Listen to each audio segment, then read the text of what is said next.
record ទាំងផ្ដាសាយហ្នឹងអូខេតោះអញ្ចឹងហើយដោយសារគ្នាយើងម្លងហើយអស់អញ្ចឹង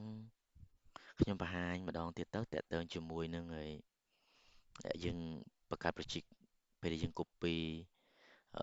framework យើងដាក់ចូលហើយយើងត្រូវទៅ add visual វាមិនអញ្ចឹងយើង add visual host យើងត្រូវទៅ copy link នេះឲ្យក៏បានណា copy មកហើយយើង add visual host នៅក្នុងនេះយើងគេដាក់ឲ្យយើងហើយអញ្ចឹងយើងអាចអានមកគេតិចមកក្រោយលើថ្ងៃក្រោយទៅយើងជួបតេតើងជាមួយនឹង version ផ្សេងឬក៏អីផ្សេងយើងមើលតាក្រហមនេះគេដាក់ណាកាលណាក្រហមអញ្ចឹងទៀមទាហើយអញ្ចឹងយើងដាក់ link មកវាហើយយើង copy ចុងកតុយនេះជាឈ្មោះអានេះឈ្មោះ folder របស់យើងណាធ្វើជា name of visual host មកហើយនេះដោយសារគេណែនាំមកឲ្យយើងគឺ slash បែរទៅចេះណាហើយយើង copy មក slash ទៅក្រោយអញ្ចឹងយើងដូរវាបន្តិចមកអូខេហ្នឹងហើយយើង start កាលណាវាចេញចេះបានតែ complete ហើយណាហើយយើងត្រូវទៅ restart DNS យើងមកស្ដាំលើ icon var របស់យើងចូល tool restart DNS នេះជំហាននៃការបង្កើត virtual host ឬក៏យើងបង្កើត project របស់យើងណា PHP ក៏ដូចគ្នាដែរណាសំខាន់ folder ណា run មួយ var យើងត្រូវធ្វើអញ្ចឹងតើណាហើយតៃអូខេអញ្ចឹងយើងបានអានឹងហើយសម្រាប់គ្នាយើងអ្នកដែលអឺប្រើ local ណាកែ port បើ local នេះបើខ្ញុំកែដាក់80 អញ្ចឹងកន្លែង virtual host នេះអត់អាច click បានទេតែបើសម្រាប់គ្នាយើង default port បានន័យថា port វា80ណាប៉ុន្តែវាចេញចេះអានឹងសម្រាប់អ្នកអត់កែ port ណាអញ្ចឹង level visual host នេះគឺវាដើរធម្មតាយើងចុចលើវាបានតែដល់ពេលបើខ្ញុំកែ port អត់អាចបានទេត្រូវការវាយបន្តចេះណាត្រូវការវាយឈ្មោះ project យើងចេះដើម្បីវាឲ្យវាដើរណាតោះណាអញ្ចឹងមកដល់ហើយនេះ project របស់យើង run គឺវាចូលមកក្នុង project យើងនេះយើងត្រូវទៅ run ក្នុង public បានចូលទៅដល់ framework របស់យើងក្នុង public នេះ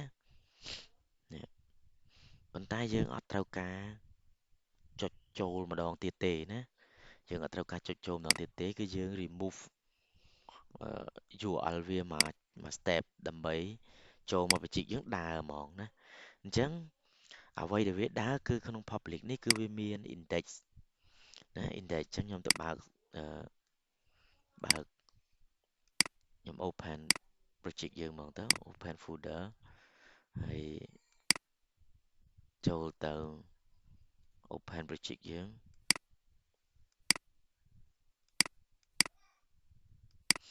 នេះ project យើងអញ្ចឹង project យើងដែលយើងឈរមកនេះចូលមកអត់មាន file index ទេឃើញទេអញ្ចឹងវាអត់មានអី run ទេគឺវាត្រូវតែ show ឈ្មោះ folder show ឈ្មោះ file ដែលមាននៅក្នុង project ឯនេះណានេះចំណែក public វាមាន file index ណា public វាមាន file index ពេលយើងចុចទៅហ្នឹងគឺវាមាន file index នេះ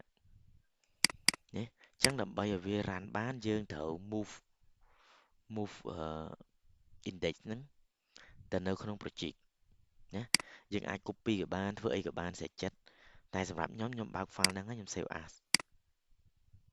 as ហើយចុចថយមក tab នេះឥឡូវនេះឈរលើ public អញ្ចឹងខ្ញុំចុចលើ project យើងចេះមកបានន័យថាយើងថយមក step ហើយអញ្ចឹង save វាមក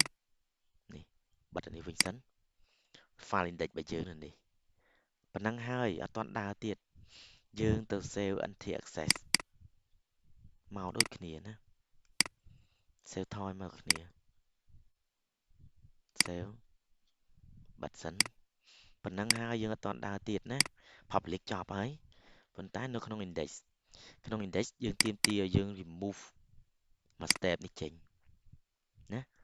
ព្រោះលោកមុនfolder file index ហ្នឹងនៅក្នុង public តែឥឡូវនៅក្រៅ public ហើយអញ្ចឹងយើងមិនបាច់ទុកអាហ្នឹងទៀតទេណាអានេះបានតែថយមកចំហៀនហ្នឹងណាអញ្ចឹងយើង move វាចោលមកនេះតែប៉ុណ្ណឹងមកហើយយើងទៅ run project យើងឡើងវិញមិនបាច់ run ក្នុង public ទៀតទេនេះដើរអញ្ចឹង project យើង framework របស់យើងគឺនៅត្រឹមហ្នឹងចូលមក project យើងគឺ run index ប៉ុណ្ណឹងសម្រាប់ធ្វើការ config remove វាចេញពី public ណាហើយរាល់អឺ framework យើង config វាឲ្យអស់ចឹងមកបន្ទាប់មកទៀតយើងទៅ config អីគេ app config app ណាអានេះគឺយើងត្រូវធ្វើដែរអានេះគ្នាយើងអត់ទុកអញ្ចឹងទេណានេះយើងអត់ទុកអញ្ចឹងទេ base URL នេះ base URL នេះវាជាប់អញ្ចឹង default របស់វាមកជាប់អញ្ចឹងប៉ុន្តែយើងអត់ទេណាយើងអត់អញ្ចឹងទេយើងទៅ copy link គ្នាយើង copy ក៏មើលតាមបើខ្ញុំជាប់ localhost 80 ហើយបានឈ្មោះ project អាហ្នឹង base ខ្ញុំណា base URL របស់ខ្ញុំត្រឹមហ្នឹងតែគ្នាយើងអាចនឹងអត់មាន localhost 80 ទេ copy មកមានតែ project យកមកណាបើសិនជាអត់ដូរ port ណាអញ្ចឹងខ្ញុំ copy ចេះគ្នាយើងកុំខ្វល់អីទាំងអស់យើងគ្រាន់តែ copy ហ្មងណា copy មក select copy មកហើយយកមកផាសនៅក្នុងនេះបាទខ្ញុំចេញចេះបើសិនជាគ្នាយើងអត់មាននេះទេវាចេញតែ project ចេះអាហ្នឹងបើសិនយើងអត់មាន port ណាអត់កែ port វាចេញអញ្ចឹងណាតោះហ្នឹងណាអញ្ចឹងអាហ្នឹងយើងប្រើអាហ្នឹងដើម្បីអីពេលទៅមុខទៅទៀតយើងមាន resource ច្រើនមាន library មានអីច្រើនឬក៏រូបភាពយើងអត់មាននៅចុចតាម 3D URL 3D ឬ URL app URL project អីអត់ទេគឺយើងចូលមកគឺយើងមានរូបភាពនៅក្នុងនេះឧទាហរណ៍មាននៅក្នុង project ហ្នឹងអញ្ចឹងយើងគ្រាន់តែដាក់ base URL ពីមុខមកស្មើនឹងយើងចូលទៅកាន់ URL នេះណាកាន់ URL ហ្នឹងអញ្ចឹងរូបភាពយើងដាក់តែឈ្មោះ folder របស់រូបភាពនិងឈ្មោះរូបភាពយើងមកហើយអត់ពិបាកយើងអង្គុយកែឡើងវិញទេណាហើយពេលដែលយើង move project យើងទាំងមូលទៅណាក៏វាងាយស្រួលដែរណាអត់មានបញ្ហាអត់មានបញ្ហាទៅកែឈ្មោះ project អត់មានបញ្ហាទៅកែឈ្មោះ folder project អីឡើងវិញអត់ទេគឺ project របស់យើងគឺយើងដឹងតែ base URL តែកែ base URL ហើយគឺដើរទាំងអស់ណាទាំង file ទាំង script ទាំង CSS ទាំងរូបភាពផ្សេងដែលយើងប្រើហ្នឹងវាទៅតាមទាំងអស់ហើយណាអញ្ចឹងអានេះស្មើនឹង base URL របស់យើងពេលដែលយើងប្រើអីផ្សេងគឺយើងប្រើអាហ្នឹងគឺជា base URL ណាពេលដែលយើងចង់ link ទៅ file ឬក៏មួយ new ផ្សេងគឺយើងយកអាហ្នឹងធ្វើជា base យល់ពាក្យ base URL ណាអូខេណាហ្នឹងមួយទៀតខ្ញុំប្រាប់ពីជំហានដំបូងដែលយើងត្រូវតែទៅ config មុននឹងយើងទៅ start ទៅសេ code ជាមួយនឹង database មុននឹងយើងទៅសរសេរ view controller សេ model អីហ្នឹងគឺយើងត្រូវតែមកស្គាល់អស់ហ្នឹងសិនណាមួយទៀត env នេះ file env នេះប្រើដើម្បីអី env នេះគឺយើងធ្វើការ rename វាដាក់ dot ពីខាងមុខដើម្បីបើកវាដំណើរការហេតុអីបានបើកវាដំណើរការដើម្បីងាយស្រួលពេលដែលយើង error ណាឲ្យវាដំណើរការទៅពេលដែលវា error ឲ្យវាបង្ហាញយើងព្រោះឥឡូវនេះCI environment products ណា production នេះគឺបានន័យថាផលិតផលឬក៏ framework ហ្នឹងយើងបានសម្រេចដាក់ប្រើប្រាស់ហើយបានវាដាក់អញ្ចឹងណាតែបើយើងអត់តាន់ទេយើងស្ថិតនៅក្នុង develop យើងត្រូវតែលុបធុងជ្រូកចោលប៉ុន្តែយើងទៅដាក់ dot ពីខាងមុខសិនណាដាក់ dot ពីខាងមុខenv ហើយយើងមកបើកដកធុងជ្រូកចេញហើយយើងដូរដាក់ថា development ណាដើម្បីវាស្ថិតនៅក្នុងការ develop របស់យើងពេលដែលវា error អីវានឹងប្រាប់យើងតែបើយើងអត់ដាក់ទេវា error វាអត់មានប្រាប់យើងទេណាវាអត់ប្រាប់យើងទេថាវា error អី chẳng á hay comment តែប៉ុណ្ណឹងដែរយើងអាចបើកdatabase ណាយើងអាចបើក database បើកអីនៅនេះទាំងអស់បានប៉ុន្តែខ្ញុំអត់ recommend ឲ្យប្រើនៅហ្នឹងឯណាខ្ញុំអត់ recommend ឲ្យប្រើហ្នឹងឯដោយសារពេលដែលយើងយកទៅប្រើជាក់ស្ដែង host ទៅកន្លែងហ្នឹងខ្ញុំឲ្យបិទវិញហើយENV នេះក៏ឲ្យបិទវិញដែរអត់ឲ្យប្រើទេកាលណាយើងប្រើទៅយើងយកដាក់ឲ្យគេប្រើប្រាស់វាអាចនឹង load error អីទៅវាខកមើលអញ្ចឹងណាអញ្ចឹងសម្រាប់យើងប្រើយើងកំពុងតែ develop យើងដាក់វាបានបើកវាបានតែដល់ពេលយើង host ឬក៏យើងយកទៅឲ្យគេប្រើយើងមិនដាក់ទេណាបើកាលណាយើងដាក់ error មកគេដាក់ថា error code នេះ error code នោះអញ្ចឹងវាអត់ល្អមើលទេតោះណាអញ្ចឹងយើងកុំដាក់ប៉ុណ្ណឹងបានហើយពេលដែលយើងប្រើហើយយើងដកតែdot នេះពីមុខចេញបានន័យថា file ហ្នឹងលែងដើរណាអញ្ចឹងយើង develop យើងដាក់សិនតោះហ្នឹងណាហើយប៉ុណ្ណឹងយើងបានកែកុនប៉ុណ្ណឹងហើយយើងទៅមើលកន្លែងយើងនៅក្នុង app នេះយើងមានconfig config config របស់យើងគឺមាន database ណា database នេះយើងដឹងហើយពេលយើងមាន database យើងដាក់វាមកតែឥឡូវយើងអត់តន់ទេណាខ្ញុំអត់តន់ដាក់ទេដោយសារយើងអត់តន់ណាចាំយើងមកដាក់ណាឥឡូវយើងអត់តន់បង្កើត database អញ្ចឹងយើងក៏អត់តន់ដឹងថា database យើងឈ្មោះអីដែរអញ្ចឹងខ្ញុំគ្រាន់តែប្រាប់កន្លែងសិនពេលដែលយើងដល់ជំហានហ្នឹងគ្នាយើងចូលដាក់ខ្លួនឯងណា database របស់យើង host name របស់យើងមិនបាច់ទៅដាក់ local 0.28080ទេដាក់ទៅ local host ចឹងមកណាវាដឹងហើយuser name របស់យើងអត់មានបង្កើតទេយើងដាក់ root ណា password បើអត់មានទេយើងដាក់ទេបើមានយើងដាក់ database យើងបង្កើតឈ្មោះឲ្យដាក់មុននឹងមកណាមក XLI នេះ drive របស់វាគឺវា auto មកហើយ framework ជំនាន់ណាគឺវា load មកមួយគ្នាអត់បញ្ហាទេហើយ តាក់ទងជាមួយនឹង chat set ហើយនឹង collection នេះគ្នាយើងអ្នកធ្លាប់ say PHP ដឹងហើយ PHP ពេលដែលយើង insert ទិន្នន័យខ្មែរទៅបើយើងអត់ set chat set ឬក៏ collection ទេវានឹង error font Unicode របស់យើងអញ្ចឹងសម្រាប់ framework យើងអត់បាច់ set ទៀតទេវាមានស្រាប់ណាយើងមាន UTM-8 General CI គឺវាមានស្រាប់អញ្ចឹងយើងគ្រាន់តែទៅដាក់នៅក្នុង collection ពេលយើងបង្កើត database ហើយនឹង table យក UTM-8 General CI មកគឺវាដើរហើយណាអត់បំបាច់នៅទៅសេមុននឹងយើង insert ទៅសេមុនយើងហើយread data អីមិនបាច់ទេណាគឺយើងដើរ auto នៅ framework មួយទៀតតោះយើងទៅមើល RAL ខ្ញុំមើលចំណុចសំខាន់សិន RAL នេះគឺជាកន្លែងដែល set default controller run បានន័យថាពេលដែលយើងចូល project យើងមកតើ project យើងនឹងវាទៅណាវាឲ្យអីគេ run តោះហ្នឹងវាឲ្យអីគេ run មុនគេណាអញ្ចឹងជាធម្មតាក្នុង project នីមួយមិនថា web ឬក៏មិនថា PHP មិនថា HTML តែចូលមកក្នុង folder ហ្នឹងមាន index គឺវានឹង run index មុនគេនេះ index ណា run index មុនគេអញ្ចឹង index យើង run គឺវារុញមក patch របស់ config patch របស់យើងហើយណាដែលវាស្ថិតនៅក្នុង oral របស់យើងនេះអញ្ចឹង RAL នេះគឺគេមានឲ្យ set default ណា set default ដែលដំបូងនេះគឺ RAL point to ឲ្យគេ set default namespace របស់យើងគឺ app controller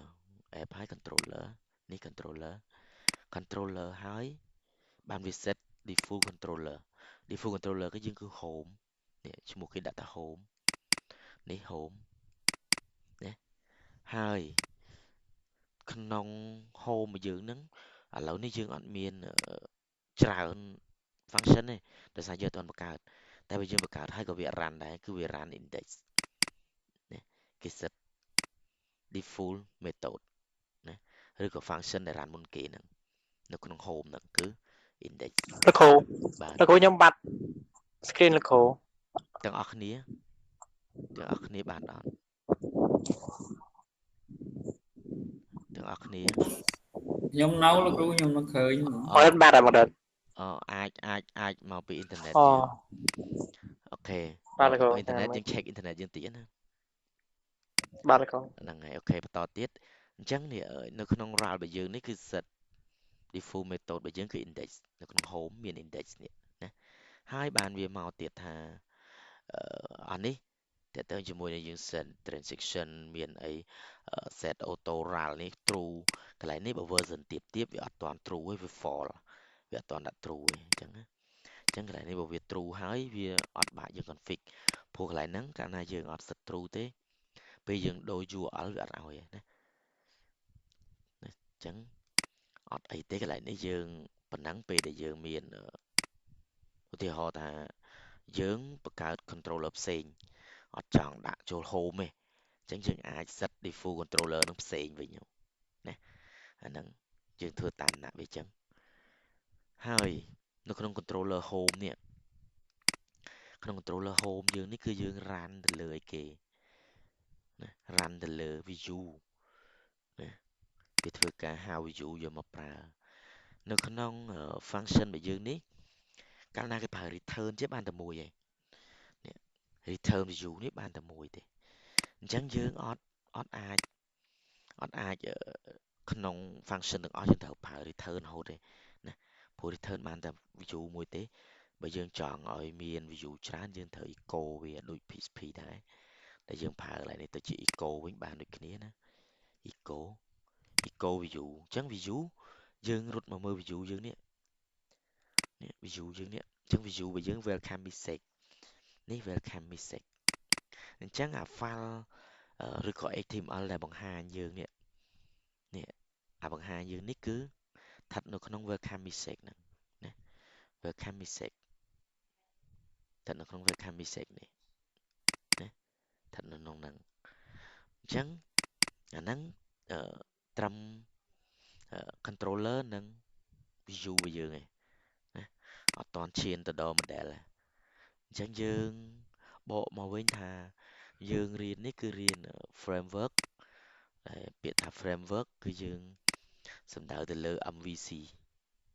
ណាសំដៅទៅលើ MVC ហើយ M ហ្នឹងគឺជាអីគេ model នេះហើយ V view យើងហ្នឹង C controller ណាពាក្យពេញរបស់វាប៉ុណ្ណឹងអញ្ចឹងកាលណា framework គឺមានពីរហ្នឹងហើយទោះបីយើងរៀន framework Laravel ក៏មានពីរហ្នឹងយើងរៀនមក Python ក៏មានពីរហ្នឹងយើងរៀន ASP ក៏មានពីរ3មិនពីរច្រឡំណា3ហ្នឹងដូចគ្នាគឺ MVC ដូចគ្នាណាហើយវាមានតួនាទីស្តៀងគ្នាមិនមែនថាស្តៀងទេសឹងថាដូចគ្នាប៉ុន្តែគ្រាន់ថា syntax នៃការសរសេរស្តៀងគ្នាអាស្រ័យលើយើងអ្នកសរសេរណាអញ្ចឹងបើយើងយល់ framework មួយហើយយើងអាចទៅ apply framework មួយទៀតបានណាមូលដ្ឋានវាដូចគ្នាទេគ្រាន់តែថា syntax នៃការសរសេរណាខុសៗគ្នាបត់បែនទៅតាមប្រភេទ program នីមួយLaravel ក៏យើងសេ PHP ដែរណា Laravel ក៏ PHP ដែរ ASP ក៏យើងអាច PHP ឬក៏អាច C# អីមួយគ្នាបានអូខេអញ្ចឹងយើងឲ្យ stop នេះមួយទៅដោយសារមកវែងពេកបាទ